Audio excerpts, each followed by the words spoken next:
بەناوی خوای بەخشندەی میهرەبان دوای یەک مانگ پشووی پەرلەمانی کوردستان دانیشتنی کردنەوەی خولی بەهارەی ساڵی دووەم لە خولی پێنجەمی هەڵبژاردننی پەرلەمانی کوردستان دەستی پێکردەوە. سەرۆکی پەرلەمانی کوردستانیش ڕایگەیاند وەرزی ڕابردووی زستانان لە ئاست داخوازەکانی ئێمە نەبووە و لە وەرزی ڕابردوو پەرلەمان توانی هەر یەکە لە یاسای چاکسازی و یاسای بەرەنگاربوونەوەی ماددە هۆشبەرەکان و یاسای بەخاوەنکردنی زەویە زیادەڕۆکان و چەند یاسایەکی تر پەسەند بکات. وەکە مولایەکیش ئاگادارن لە کۆی ئەو بابەتانەی وەرزی پێشوو لە کارنامەمان بوو بۆ ئەوەی بیانکەین بە یاسا یان بڕیار سەرەڕای ئەوەی ڕەنگە لە ئاستی خواستماندا نەبوو بێ بەڵام توانیمان یاسای چاکسازی، یاسای بەرەنگاربوونەوەی ماددەی هۆشبەر، یاسای بەخاوەنکردنی زەویە زێدەڕۆکان و چەند یاسا و بڕیارێکی تری گرنگ پەسەند بکەین.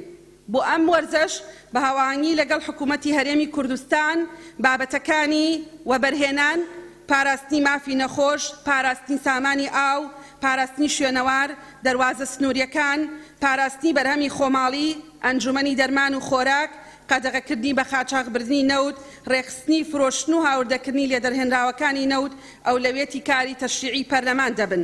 بڕگەی چوارەمی کۆبوونەوەی ئەم جارەی پەرلەمانی کوردستان تایبەت بوو بە پێشنیازی پرۆژە یاسای بەرەنگاربوونەوەی بە قاچاغبردنی نەوتە لێدەرهێنراوەکان لە هەرێمی کوردستان. ئەندامێکی لیژنەی یاسای پەرلەمانی کوردستانیش دەڵێت لە هەرێمی کوردستان بردون و دزینێکی زۆری نەوت هەیە بە ڕێگەی جیاواز. واگەر بێت وەم یاسایە جێبەجێ بکرێت خزمەتێکی باش بە هاوڵاتیانی هەرێمی کوردستان دەکات. نکۆڵی لەوە ناکرێت کە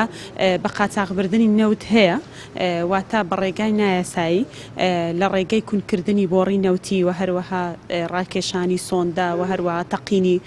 بۆ ڕێنەوتیەکان وە کۆمەڵێک خەڵکی دەستڕۆیشت و ئیسیفادەی ئەو هەلەی قۆستۆتەوە ئیسیفادەی لەوە کردووە کە یاسایە گنیە بۆ ڕوبەڕووبوونەوە بەرەنگاربوونەوەی بە قاچاغبردنی نەوت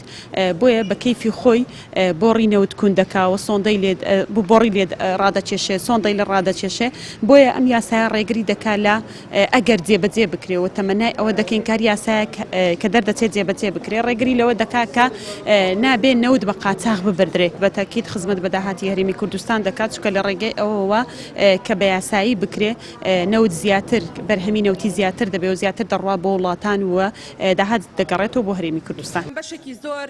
لە خاڵە پەیڕەویەکانی بەڕێستان کە ئاراستەی سەرۆکایەتی پەرلەمان یەکەن پەیوەندی بە بابەتی هەر لە میانەی بەڕێوەچوونی کۆبوونەوەکە سەرۆکی پەرلەمانی کوردستان ڕایگەیاند حکوومەت وەڵامی 115 پرسیاری پەرلەمانتارانی نەداوەتەوە و ئەوان هیچیان بۆ ناکرێت و ئەوەی پێویست بوو کردویانە بەڵام حکوومەت حیساب بۆ قسەکانی ئەوانیش ناکات دەوا لە پەرلەمانتاران دەکات بۆ خۆیان ڕێ و شوێنی تر بگرنە بەر تا وەڵامی پرسیارەکانیان بدرێتەوە. لەبەرەوە چیتر